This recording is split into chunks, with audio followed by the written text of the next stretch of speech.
de diferentes sustancias, como pueden ser sustancias naturales. Híjole, no la estoy grabando.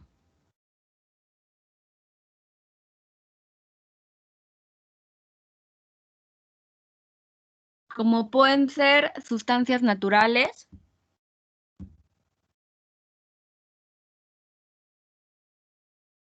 sustancias sintéticas, sustancias minerales.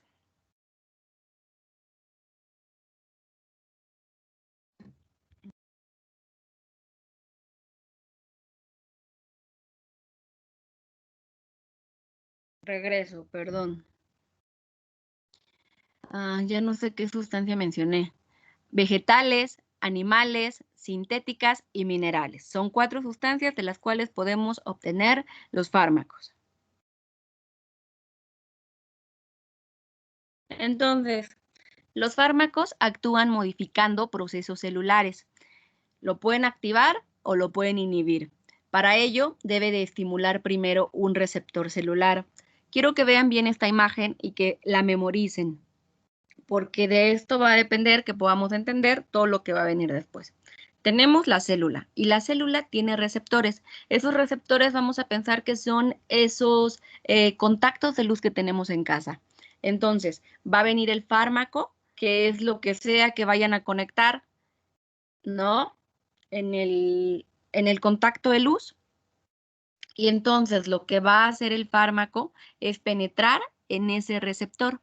Y entonces se va a formar un complejo que se llama fármaco receptor. Y después, bueno, pues se va a generar una acción y el fármaco pues hará su trabajo. ¿Qué es un receptor? Ya dijimos que el receptor va a ser este contacto de luz, ¿no? Y que una célula tiene muchos contactos de luz, ¿no?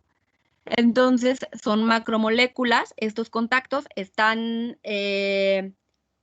generalmente van a ser macromoléculas proteicas capaces de reaccionar ¿con quién? Con el fármaco, para así poder producir una respuesta que tiene que ser constante, específica y previsible, para que el fármaco pueda funcionar en la enfermedad específica para la que se esté medicando. Los receptores deben de tener 2 características o tienen 2 características importantes. Uno es que deben de tener afinidad estructural y el otro es que tienen que tener especificidad.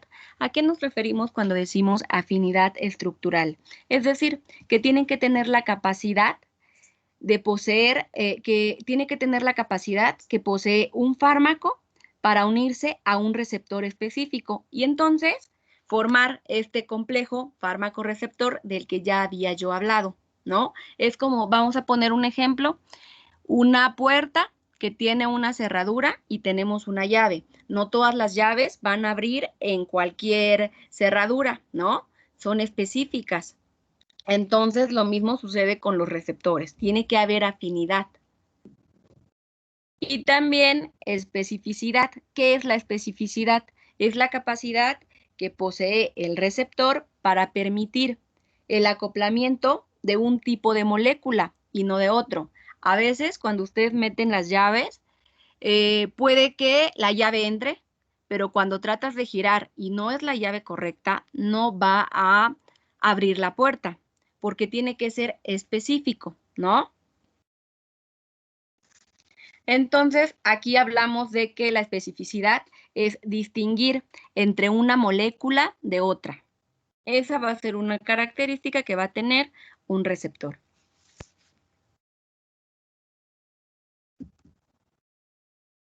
Ahora veremos muchos conceptos que deberán quedar, bueno, pues bien,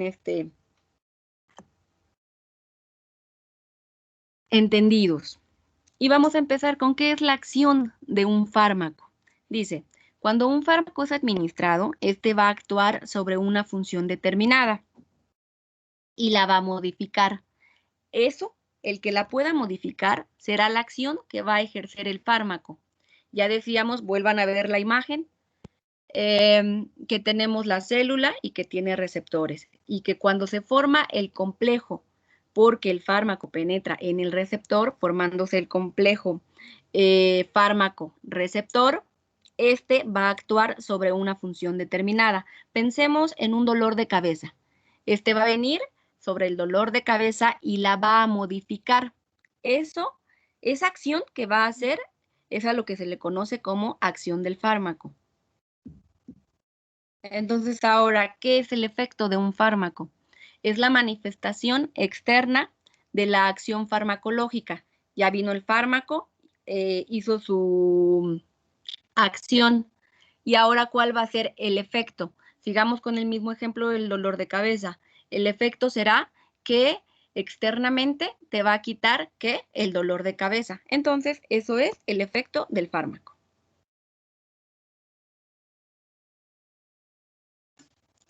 Ahora, ¿qué es potencia de un fármaco? La potencia de un fármaco es la relación de la dosis administrada y la acción que éste produce.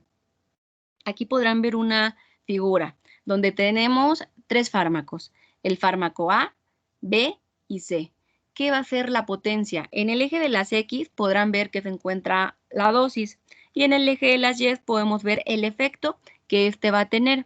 Entonces, el fármaco A, como se podrán dar cuenta, se administró menos dosis que el fármaco B y el fármaco C. Entonces, con base a esta figura, podemos concluir que el fármaco A es más potente que el fármaco B y C porque se necesitó menos dosis para tener un mismo efecto. Ahora seguimos con el fármaco B. El fármaco B, ¿qué podemos decir de él? Que el fármaco B es más potente que el fármaco C. ¿Por qué? Porque necesitó menos dosis para llegar a un efecto del 50%, cuando el fármaco C necesitó más dosis para llegar al mismo efecto. Entonces, en conclusión, para potencia podemos concluir que el fármaco A es más potente que el fármaco B y C y que el fármaco B es más potente que el fármaco C. Si alguien tiene alguna duda al respecto, me puede preguntar sin ningún problema. ¿Qué es la eficacia de un fármaco? La eficacia del fármaco va a ser el efecto máximo que éste va a ser capaz de alcanzar. Miren, tenemos, como se podrán dar cuenta, la misma imagen. Entonces, ahora con la misma imagen y los mismos fármacos, ¿cómo vamos a decir qué fármaco es más eficiente? Tiene mayor efecto. Bueno, pues podemos ver que el fármaco A y el fármaco B tienen mayor eficacia que el fármaco B, porque estos llegaron a un efecto del 100%, te quitaron completamente el dolor de cabeza, mientras que el fármaco B solo te quitó a medias ese dolor de cabeza, ¿no? Entonces, fármaco A y fármaco B son más eficaces que el fármaco B, pero si lo relacionamos con la potencia que acabamos de mencionar, el fármaco A y el fármaco C son más eficientes que B, pero que B es más potente que C. ¿Esto quedó claro?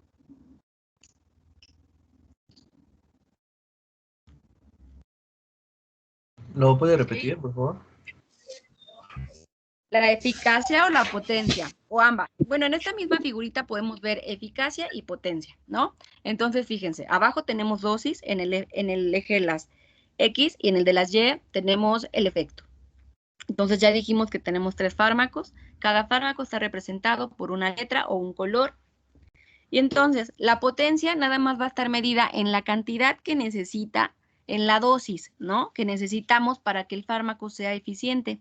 Entonces, podemos ver que el fármaco A es más potente que el fármaco B y el fármaco C, porque necesitamos menos dosis para que este nos quitara ese dolor de cabeza al 100%, ¿cierto?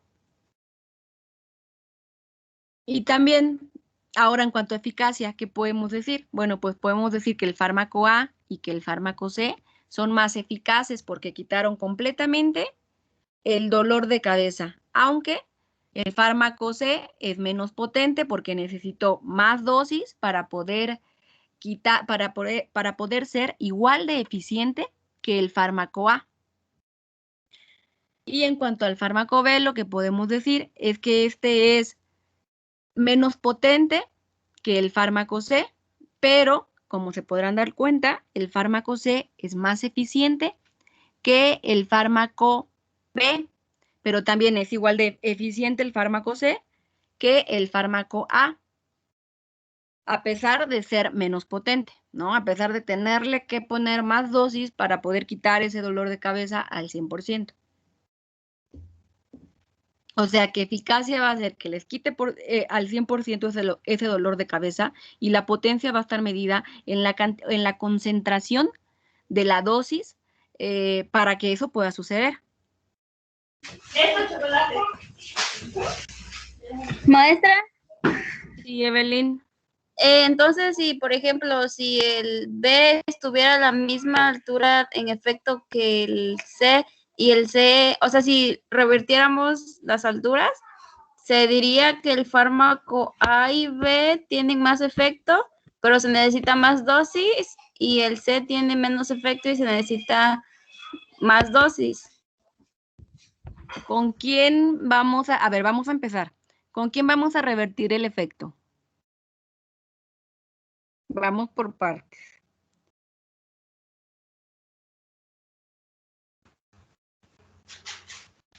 ¿Cómo se llama?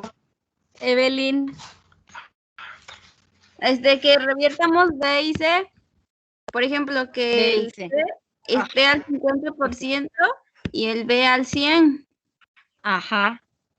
Vamos entonces, a decir... a ver, ¿sí? ¿Eso qué nos diría? Ahora sí, estamos en sintonía todos. Que A y B tienen más efecto que C y que se necesita menos dosis, ¿no? Sí, sí, exactamente. Diríamos que si revertimos B y C, diríamos que A y B, pero lo revertimos solamente en eficacia. Si ambas estuvieran igual de altas, entonces diríamos A y B son igual de eficaces, pero también hay algo diferente.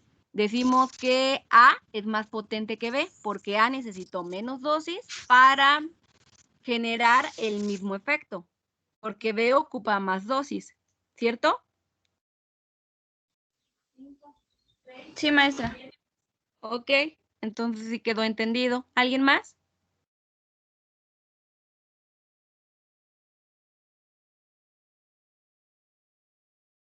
¿Nadie más tiene ninguna duda? No. Ok, entonces continuamos.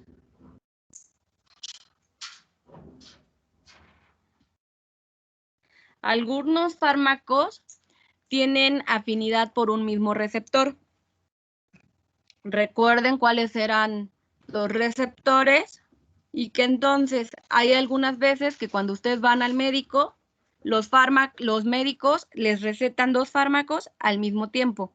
Entonces, cuando esto sucede, hay algunos fármacos que pueden tener afinidad por un mismo receptor y a esto es a lo que se le conoce como fenómeno de competición.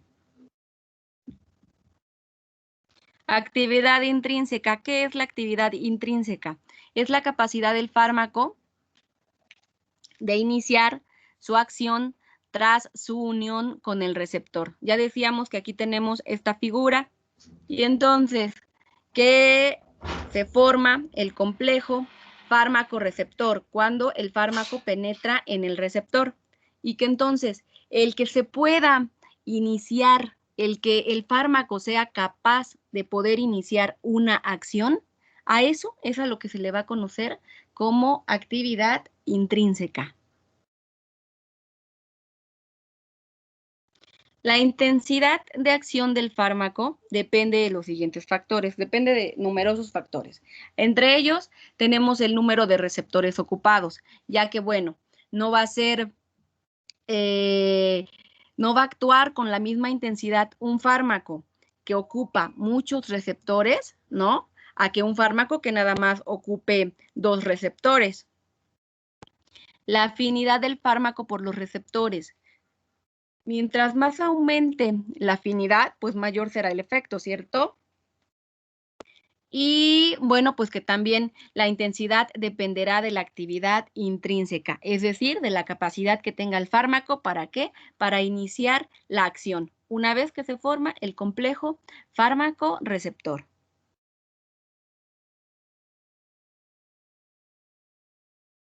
Ahora vemos dos conceptos, que es agonista y antagonista. Aquí estos conceptos que veremos el día de hoy solo van a aplicar para farmacología, ya que si ustedes van a un diccionario, seguramente que agonista va a significar otra cosa y antagonista otra cosa. En nutrición significa una cosa completamente diferente. Pero, ¿qué significa en farmacología? ¿Qué es un fármaco agonista? Es un fármaco que además de tener afinidad, tiene actividad intrínseca, ¿no? Que además de que forma ese complejo fármaco-receptor, al penetrar en el receptor, va a poder tener la capacidad de iniciar una acción y entonces se va a llevar a cabo una activación. ¿Para qué? Para que se quite ese dolor de cabeza. ¿Y qué es un fármaco antagonista? Es un fármaco que se puede unir al receptor, pero que no posee actividad intrínseca, ¿no? Que no va a quitarles este dolor de cabeza porque no va a haber una activación. Hace rato me preguntaban en la clase pasada, pero ¿cómo sabemos cuando un fármaco es agonista o cuándo un fármaco es agonista y cuándo un fármaco no es agonista? Ah, bueno, es que yo les decía, hay todos los cuerpos, ¿no? Cada cuerpo es diferente y cada cuerpo reacciona, no solo en humanos, sino también en animales, reacciona de manera diferente. Entonces, puede que para una persona un fármaco sí haya sido un fármaco agonista, sí funcionó, sí hace su chamba, sí se activó, sí te va a quitar el dolor de cabeza, pero puede que en otra persona no se comporte ese fármaco como un fármaco antagonista, es decir, que no le quite el dolor de cabeza porque no pudo activar ese receptor. Pero eso depende como bien decía, cada cuerpo es un organismo diferente, pero este tipo de cosas suceden como 1 en 1.000.000, ¿no? Pero sí hay casos donde algunas personas, bueno, pues que ese medicamento o algunos animales, ese medicamento no le hizo nada y entonces hay que probar con otro medicamento que sí pueda funcionar, porque cada cuerpo pues es diferente, va a reaccionar de manera diferente. Entonces aquí solo para que veamos estos conceptos de agonista y antagonista, podemos ver cómo un fármaco agonista evidentemente no va a tener absolutamente nada de eficacia, no va a quitar ni un poquito ese dolor de cabeza por más concentraciones que se le pongan. Y bueno, pues un fármaco que es agonista y que se activa, evidentemente que va a ser eficaz. ¿En qué? En un 100%.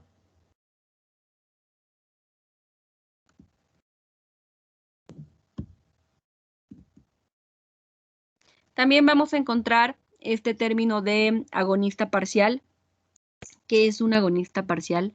Es un fármaco que tiene afinidad por un receptor, pero que puede poseer un grado menor de actividad intrínseca, ¿no? Como que te puede quitar el dolor de cabeza a medias, porque también hay agonistas parciales. Desensibilización de receptores. Es la pérdida de respuesta de una célula a la acción de un ligando. ¿Qué quiero decir con desensibilización de receptores? Bueno, pues que algunos receptores, algunos contactos, recuerden, tienen un mecanismo de defensa celular en el que van a desensibilizar poco a poco a ese fármaco, de tal forma que vaya disminuyendo. ¿Por qué genera esto este receptor? Ah, bueno, pues es un mecanismo de defensa, solo para que no vaya a haber en él una sobreestimulación excesiva o prolongada. Y por eso cuando ustedes van al médico, les recetan un antibiótico cada determinado tiempo, ¿no? Que debe de tomar cada 8 horas o cada 12 horas, porque después de eso, el receptor que tiene desensibilización, ya ese fármaco ya no va a funcionar más en ese receptor, porque ya lo desensibilizó, ¿no? Profa, y por ejemplo, y si se desensibiliza, pero puede ser que después de un tiempo muy largo pueda volver a funcionar o ya no definitivamente. No, ya no. Por eso tendrás que tomar a las 8 horas nuevamente el fármaco para que vuelva a formar un complejo fármaco receptor, pueda penetrar en el fármaco pueda hacer su actividad intrínseca y entonces se lleve a cabo la activación. Déjale, si es iguana, déjala. ¿Sí? Maestra, Sí, dime, Evelyn. en el caso de, por ejemplo, pasarnos de dosis, ¿puede tener relación con esto de, por ejemplo, el efecto? Sí, claro.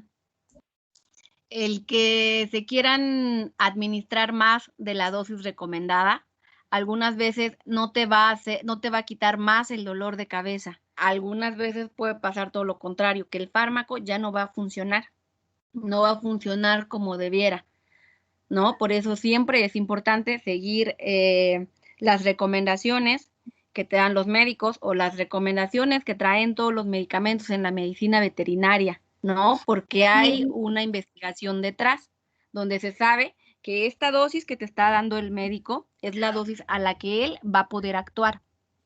Antes de dosis menos o dosis más, va a ser contraproducente, ya sea para tu salud, ¿no? O sea que ya no, puede que el fármaco ya no va a ser ya ni siquiera puede que se inactive porque te estás pasando de dosis, ¿no? Por eso siempre es importante seguir las recomendaciones que vienen en cada fármaco, porque hay mucha investigación detrás. ¿Y pasa lo mismo con todos los medicamentos o solo con algunos? Por ejemplo, con antibióticos, desparasitantes y todo eso. Bueno, cada fármaco va a actuar de una forma diferente. No es lo mismo un desparasitante que un antibiótico, ¿no? Y en el caso de los antibióticos, bueno, pues ya veremos más adelante que se forman las bacterias forman, ¿cómo se llama cuando forman? ¿Enlaces? Resistencia bacteriana a algunos medicamentos, ¿no? Que puede pasar justamente por esto. Bueno, son muchas las cuestiones, pero no, cada fármaco va a ser diferente, ¿no? O sea, no vamos a hablar lo mismo de un promotor de crecimiento que un antiparasitario. No podemos generalizar. Y ya iremos viendo a lo largo del semestre de qué va cada uno. ¿Alguien más?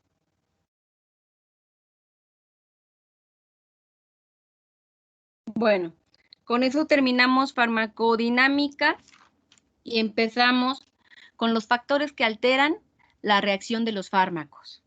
Van a haber factores externos o no solo externos, también internos dentro del animal, que pueden, más bien internos, que pueden alterar el que un fármaco funcione o no. Como que diferencias debidas a la especie, no solo por la cantidad elevada, como decía su compañera, ¿no? Sino miren, como se pueden dar cuenta, también se pueden dar diferencias debidas a la especie. Por eso es importante que ver siempre, cualquier medicamento veterinario siempre va a tener dibujado, o generalmente lo tienen, la especie a la que le podemos aplicar dicho medicamento. Y en la especie que no venga es porque no hay que aplicarla, porque puede ser dañino o no le va a hacer simplemente nada, ¿no? También van a haber diferencias causadas a la anatomía y fisiología del aparato digestivo. Ustedes ya vieron en su técnica general de qué va el aparato digestivo de bovinos o de un monogástrico, ¿no? Y que estas diferencias pueden hacer que un fármaco en una especie pueda funcionar, pero que en el otro no. Como la absorción de fármacos, en el caso de los monogástricos, estos sí pueden ser eficaces o funcionar a un pH ácido, mientras que en el caso de los rumiantes, a un pH ácido hay medicamentos que no van a funcionar, que no van a ser eficaces. Entonces, esta es una diferencia debida a la fisiología y anatomía de las especies. También van a haber diferencias entre individuos, como ya mencionaba hace rato, ¿no? Que puede llegar a haber individuos que un fármaco no le funcione igual que a la mayoría de la población, porque siempre hay uno en un millón y que sí existen y que cuando eso pasa, bueno, pues cambiamos el fármaco y vemos cuál sí funciona dentro de su organismo. Diferencias de temperamento, que algunas veces hay algunos animales que nos va a costar mucho trabajo en la sujeción, ¿no? Entonces va a haber mucho trabajo detrás, muchas personas para poder aplicarle el medicamento a algún animal porque es de temperamento muy nervioso. Y entonces esta sujeción, este manejo, pues que causó estrés en el animal. Y ese estrés puede que haga que el fármaco que vamos a introducir no funcione de la misma manera, no tenga la misma eficacia. Y eso pues puede ser debido a diferencias de temperamento. También va a haber diferencias debidas a la hora del día. La capacidad de transformación de un animal se desarrolla en su función de su tasa metabólica. ¿Qué queremos decir con esto de tasa metabólica?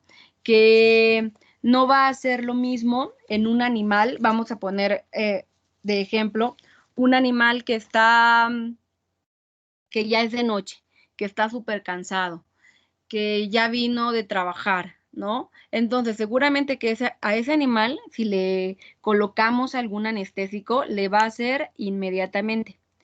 Pero que si tenemos un animal descansadito, va amaneciendo, está desayunado, ¿no? Donde no ha gastado absolutamente nada de energía, entonces tal vez su tasa metabólica sea diferente y haya que poner un poco más de algún analgésico para ese animal, ¿no? A eso nos referimos con diferencias debidas a la hora del día. También en el caso de las aves, en la avicultura hablamos de millones de aves, ¿no? Entonces muchas veces es imposible ir vacunando o ir medicando ave por ave. Y algo que se hace es aplicar las vacunas o los medicamentos en el agua. Y para asegurarnos de que todas las gallinas o todos los pollos van a tomar el agua medicada, ¿qué es lo que hacemos? Bueno, pues sabemos que de 12 a 3 es cuando la temperatura es más elevada, ¿no? Entonces sabemos que en esas horas podemos quitarles, 3 horas no más, podemos quitarles el agua para que después de esas 3 horas, entonces sabemos que todos los animales van a tener tanta sed porque hacía tanto calor que todos van a tomar, nos vamos a asegurar de que todos tomarán el agua medicada y entonces todos quedarán vacunados, ¿no? También va a haber diferencias de idiosincrasia. La reacción anormal de un animal tras aplicar un medicamento. ¿A qué nos referimos con reacción anormal de un animal tras aplicar un medicamento?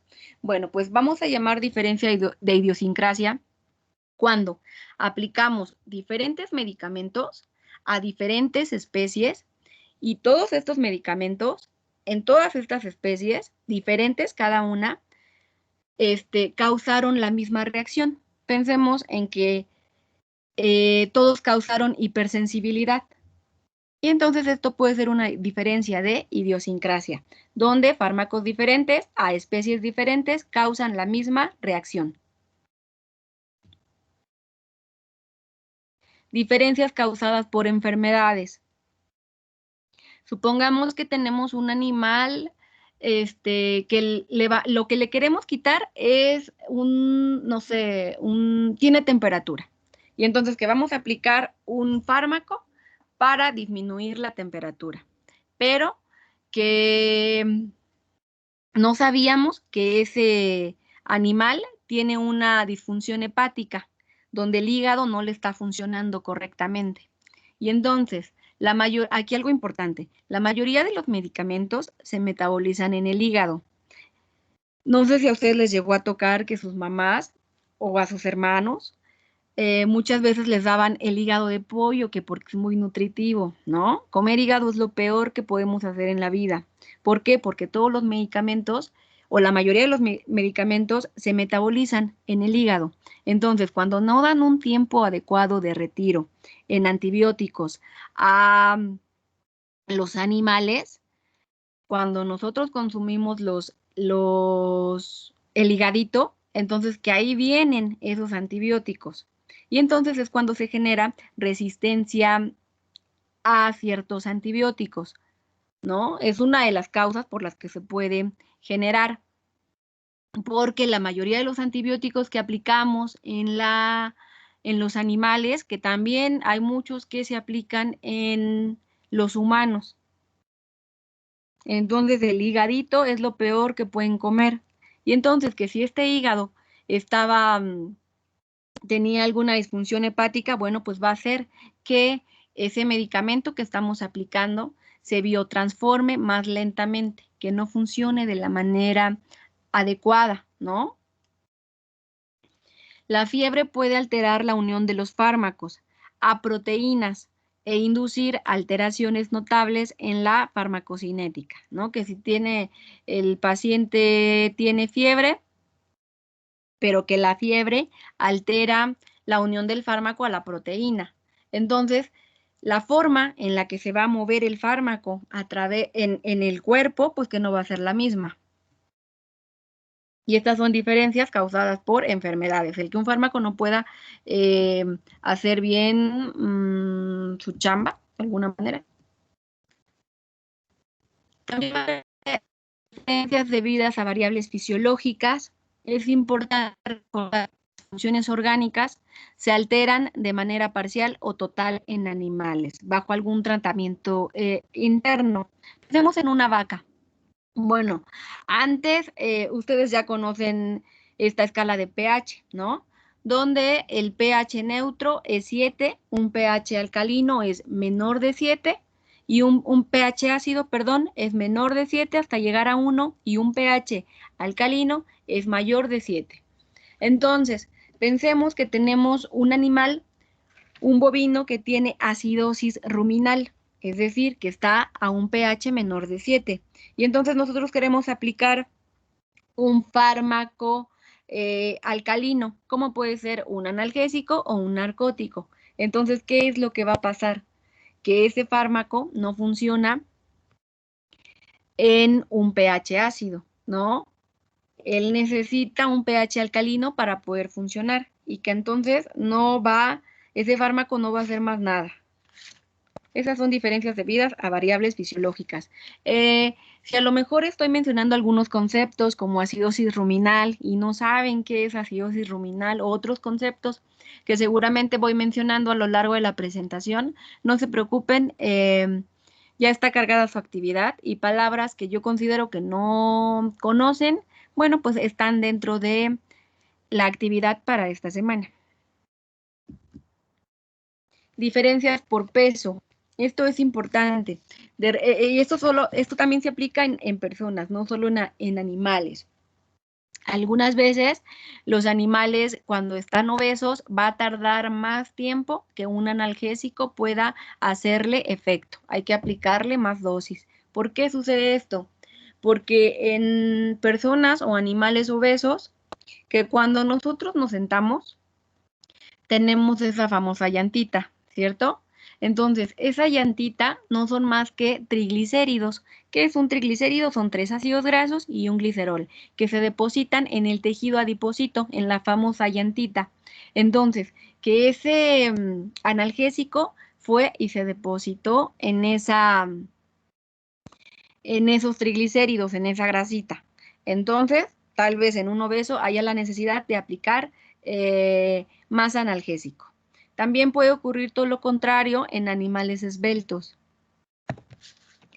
Puede que el animal no tenga nada, absolutamente nada de reservas corporales, que sea un animal con una condición corporal muy mala, ¿no? Esto ya es algo extremo, pero que pensemos que ese sea el caso y que entonces puede ocurrir todo lo contrario, que con pequeñas dosis o con la dosis recomendada según su peso, puede que se intoxique, ¿no? Porque no tenía un poquito de triglicéridos donde se pudiera almacenar el fármaco. También va a haber diferencias debidas a la edad. En animales muy jóvenes todavía no desarrollan mecanismos de biotransformación y excreción al 100%, ¿no? Esto es paulatino conforme va avanzando la edad del animal.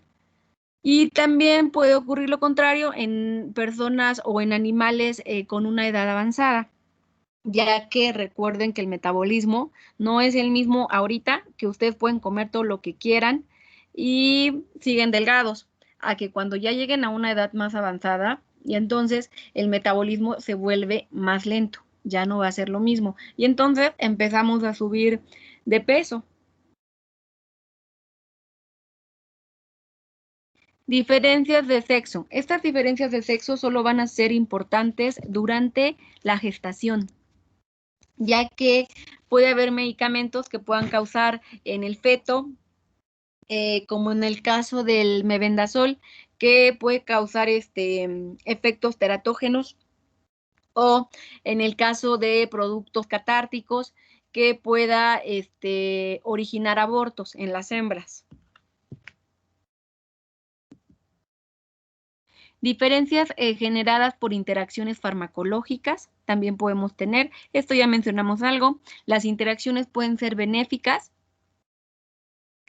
pero quizá también disminuyan o modifiquen los efectos. Cuando aplicamos dos antibióticos diferentes, ya dijimos que muchas veces lo que hacen los médicos es para potencializar al otro fármaco, pero que si no sabes de fármacos y nada más administran esta será chamba de los médicos veterinarios, no se preocupen, tener que aprender qué fármaco se va a llevar con qué fármaco y qué fármaco no se lleva con algún otro, porque en vez de potencializar, pueda ocurrir todo lo contrario, hacer que no funcione. También van a haber diferencias por desarrollo de tolerancia. Esta tolerancia puede ser adquirida o puede ser natural. Simplemente el animal, por la especie que es,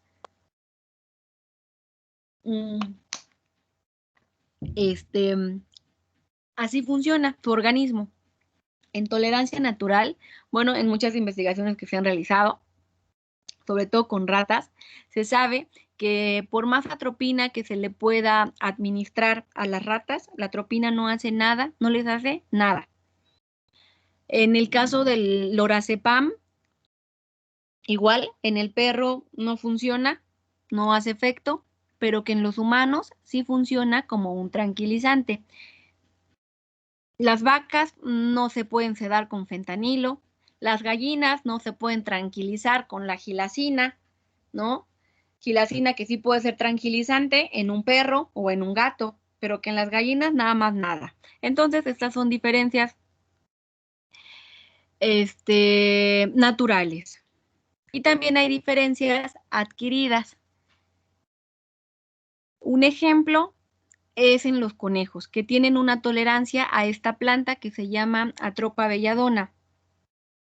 Estos, pues, en caso de los conejos, pensemos en conejos de campo, ¿no? Donde a veces puede que estén en época de sequía en la pradera y entonces tienen que comer lo que hay. Y entre ello, pues puede estar esta planta que se llama Atropa belladona. Y entonces, como van consumiendo desde muy pequeñitos, pues se va formando esa tolerancia para que no les cause ninguna intoxicación. Pero que si algún animal que no está que no tiene esta tolerancia, si se come a un conejo que ha consumido grandes cantidades de esta planta, entonces seguramente que ese animal se va a intoxicar y se va a morir. Otra es la tolerancia de las bacterias a los antibióticos. ¿Sí? Perdón que le interrumpa.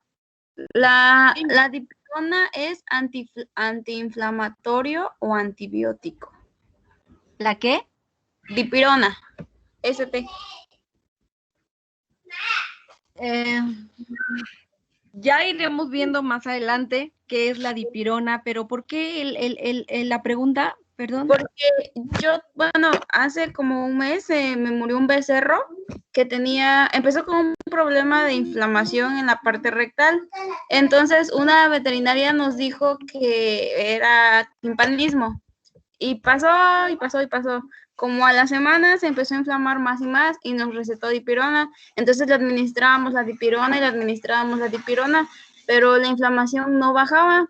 Y después lo llevamos con otro veterinario y el veterinario nos dijo que eso no era timpanismo, que era retención de líquidos. Y nos dijo que le habíamos administrado. Y le dijimos que la veterinaria nos había dicho que dipirona porque era un antiinflamatorio. Y él nos dijo que no, que la dipirona solo es un antibiótico y que no sirve para desinflamar. Y entonces ahí a mí me entró la duda si era desinflamatorio o antibiótico. Bueno, mira, sí es un analgésico, pero sí funciona como analgésico. Algo importante que voy a mencionar, de repente traten que las preguntas estén relacionadas con los temas que estamos mencionando, ¿no? Para no salirnos así de contexto y perder el hilo, ¿no? Pero la dipirona sí es un analgésico y mira, ¿sabes qué sucede mucho con los veterinarios? Que entre ellos siempre se van a estar echando tierra. Cuando vas a uno te va a hablar mal del otro y lo que él te dio te va a decir que está completamente, porque así funciona, no sé por qué son así, pero así van, ¿no? Es la forma, no sé. Pero bueno, cada veterinario tiene sus propios medicamentos con los que va a funcionar, ¿no? O que le funcionan. Entonces, bueno, esto ya depende de cada quien. Entonces, y eso lo comenté porque le quería preguntar que si puede que el becerro se haya vuelto resistente al antibiótico y pues ya no le hizo nada en algún momento y pues el becerro se murió. Y mi pregunta era que no por estarle administrando tanta dipirona creó resistencia y al final ya no le hizo nada. No, generalmente la resistencia bacteriana, no es porque la apliques,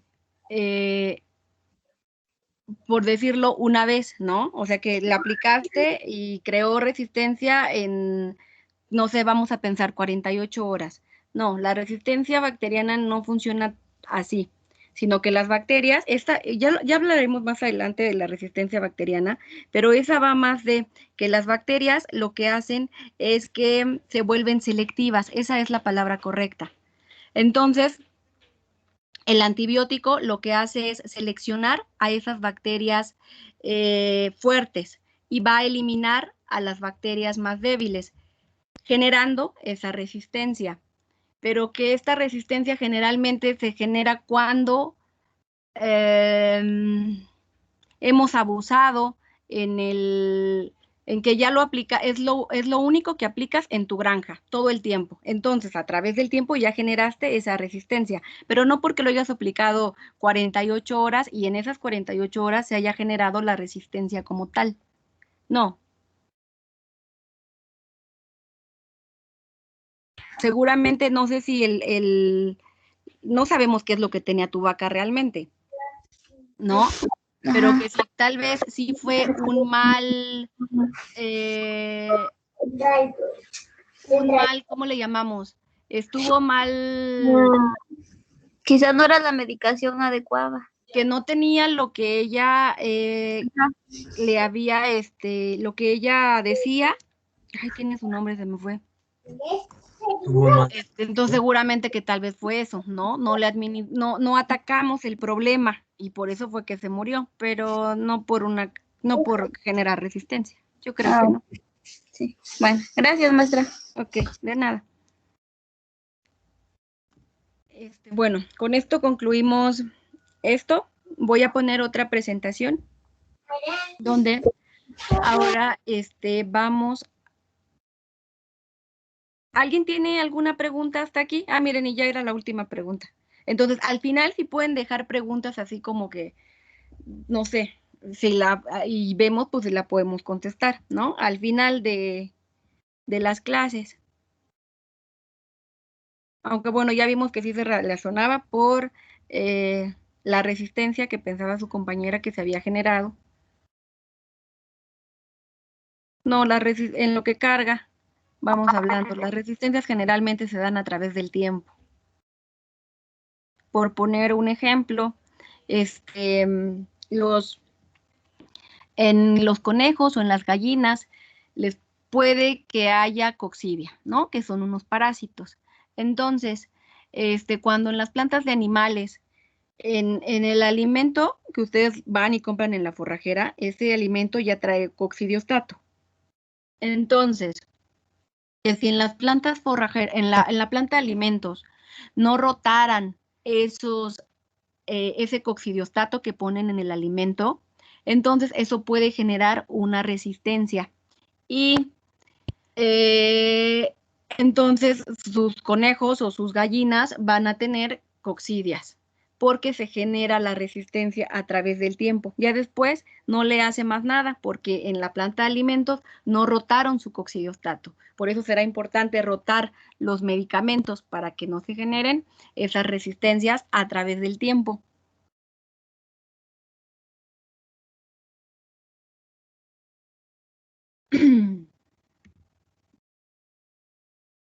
Listo. Ahora ya vimos un poco de farmacodinámica, ahora veremos un poco de farmacocinética. Ya mencionamos qué es la farmacocinética, ¿no? Que es la forma en la que se van a distribuir los fármacos en el organismo. Entonces, algo muy importante que sí deberán saber es que todos los medicamentos tienen unas características comunes. Estos medicamentos tienen un proceso que se denomina proceso LATME. Es que todos se van a liberar, todos se van a absorber, distribuir, metabolizar y finalmente se van a excretar. Por este proceso pasarán todos los medicamentos independientemente de la forma en la que haya sido administrado. Oral, intramuscular, subcutánea, no sé. Ya veremos más adelante las vías de administración. Entonces, cuando se introduce un fármaco en el organismo, debe superar numerosas barreras biológicas para poder llegar y penetrar en el receptor, ¿no? ¿Ello de qué va a depender? Pues va a depender de la vía de administración. Los fármacos, tan pronto como penetran en el organismo, están sometidos a procesos de eliminación que pueden comprender dos subtipos. Uno, a través de mecanismos de excreción por vías naturales, como puede ser la saliva, a través de la bilis, a través del sudor, a través de la orina, o simplemente por metabolismo. Entonces, el transporte de fármacos a través de las membranas celulares se va a dar a través de dos mecanismos. Uno puede ser a través de hendiduras intercelulares y el otro a través del gradiente de concentración. ¿De qué va cada uno? Cuando decimos que el mecanismo del fármaco para que se pueda transportar a través de hendiduras intercelulares no es más que la filtración a través de las membranas. Pensemos en un techo y que a través de ese techo se filtra el agua. Entonces, esa es una a través de filtración.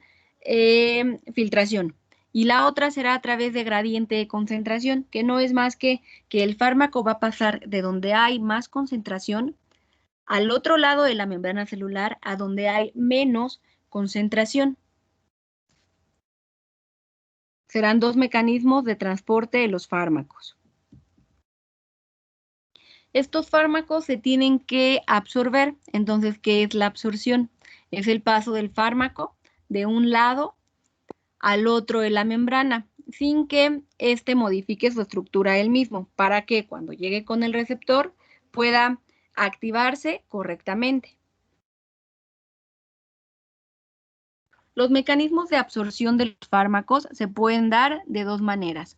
Uno, con un transporte activo y el otro con un transporte pasivo.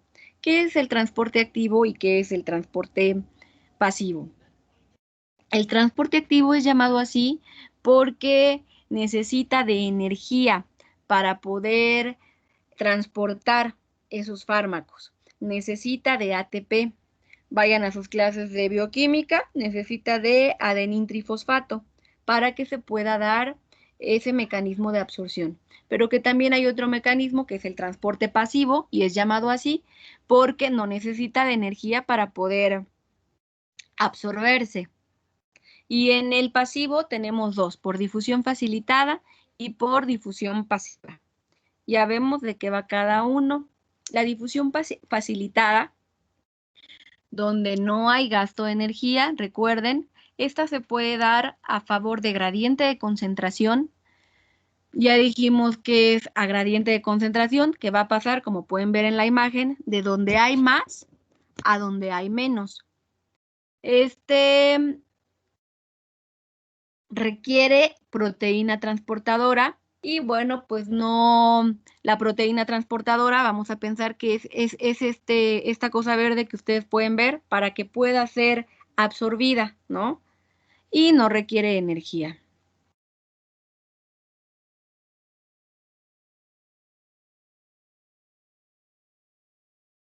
Por alguna razón se saltó dos diapositivas. El mecanismo de absorción de...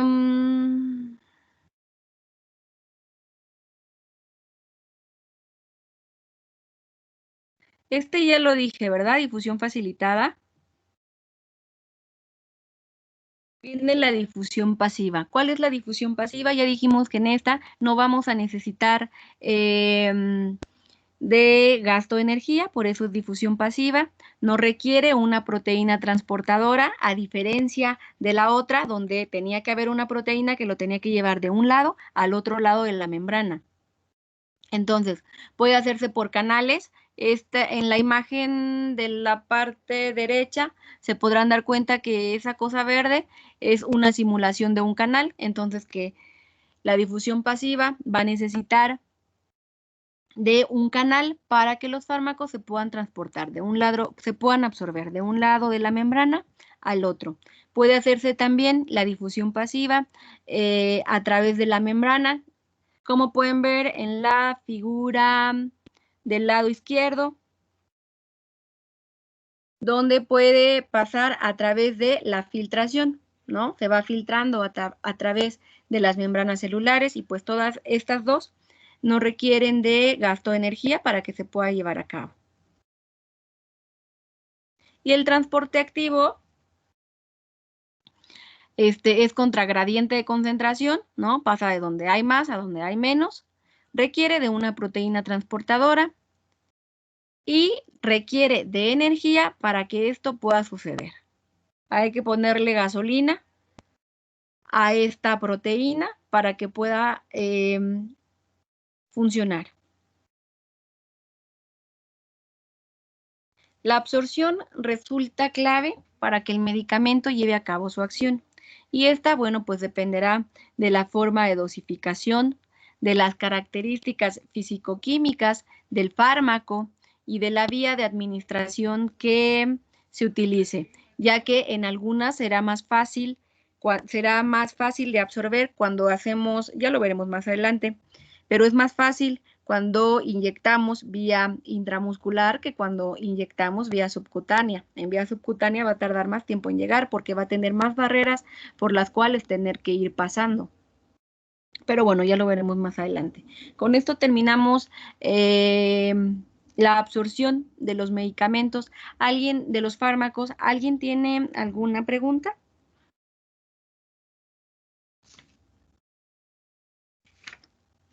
¿Nadie tiene ninguna pregunta? Pues si nadie tiene ninguna pregunta, con esto concluimos la clase del día de hoy. En estos momentos ya está cargada la actividad para que es referente justamente con la clase. Y bueno, pues ya está para que la puedan entregar para el día viernes a las 3 de la tarde. Y seguimos en contacto. Gracias. Recuerden atrás. Sí, maestra. Ok, Disculpe, otra maestra. vez. ¿Estas Gracias. diapositivas las vamos a poder ver después? Sí, la clase se queda grabada. Recuerden, la pueden ver en cualquier momento del día. Si no pudieran conectarse a la hora que estamos en clase, cuando sean las clases en línea, siempre van a estar grabadas para que las puedan ver. Profa, yo tengo una duda. Sí, dime. En las diapositivas anteriores mencionó algo de la idiosincrasia. ¿Me lo podría volver a repetir? ¿A qué nos referimos con idiosincrasia? Es que diferentes fármacos, vamos a pensar que tenemos un paracetamol, por decir, tenemos paracetamol, cosas que ustedes conocen, paracetamol, ibuprofeno y una aspirina. Y que esta aspirina, al dársela a una vaca, a un cerdo y a una gallina, los tres fármacos en las 3 especies les va a causar a los 3 diarrea. La misma enfermedad la van a causar fármacos diferentes en especies diferentes. Eso es la idiosincrasia en farmacología. Ah, bueno, gracias. ¿Sí? Sí, ya me quedó Ok, claro. muy bien. ¿Alguien más? Entonces seguimos en contacto con la jefa de grupo para que les diga cuándo haya clases en línea. Y bueno, ya saben que cuando no hay clases en línea, sus actividades se cargarán siempre los días miércoles a la misma hora y que es a las 10 de la mañana y caducarán siempre a las 3 de la tarde. Solo, ¿saben qué? Solo vamos a manejar, bueno, yo siento que con temas que tenga yo que explicar, que sienta que son así como un poquito confusos, entonces ahí es cuando intervengo yo. Pero cuando siento que lo pueden leer y que el tema está sencillito, que lo pueden digerir, que farmacología es súper compleja, creo que es de las materias más difíciles de la carrera. Pero bueno, trataremos de que sea lo más fácil posible. Ok, pues si nadie tiene ninguna otra cosa, chicos, seguimos en contacto, cuídense mucho, saludos. Igualmente. Gracias. Igual, maestra. Bye. Maestra, ¿Sí? una pregunta. Las clases que son miércoles y viernes, cuando tengamos clases, ¿es más probable que sean los miércoles? Te escuché cortada. Cuando tengamos clases, ¿qué, perdón? Es más probable que tengamos clases solo los miércoles. Sí, cuando tengamos clases, sí les queda el día, cuando tengamos clases en línea, solamente serán los días miércoles para que el día viernes estén entregando su actividad. Y ya saben que si no se pueden conectar a la hora de clase, no pasa nada, esta asistencia no es válida porque no todos tenemos los mismos recursos y la podrán ver en cualquier hora del día. Ok, gracias. Bye. Bye.